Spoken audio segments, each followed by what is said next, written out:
একটা ছোট গ্রামে বাস করত একটি গরু আর একটি বিড়াল। গরুটির নাম ছিল গৌরী আর বিড়ালটির নাম ছিল মিনি। প্রথমে তারা একে অপরকে তেমন চিনত না। গৌরী সারাদিন মাঠে ঘাস খেত আর মিনি বসে থাকত রোদে পিঠ দিয়ে। একদিন বৃষ্টি নামল হঠাৎ করে। মিনি কাঁপতে কাঁপতে একটা গাছের নিচে আশ্রয় খুঁজছিল, তখন গৌরী তাকে ডেকে বলল, আমার পাশে এসে দাঁড়াও, এখানে জায়গা আছে কি? সেই প্রথম তারা কাছাকাছি এল। মিনি ধীরে ধীরে গৌরীর গায়ে হেলান দিয়ে বসে পড়ল।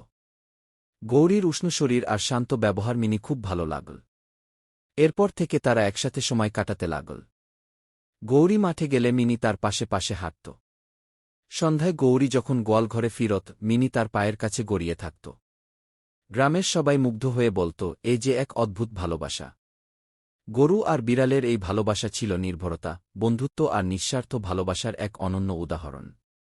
তারা প্রমাণ করেছিল, ভালোবাসা শুধু মানুষের মধ্যে নয়, প্রাণীদের মাঝেও গভীরভাবে থাকতে পারে। বন্ধু, এখন একটা লাইক আর সাবস্ক্রাইব হবে নাকি?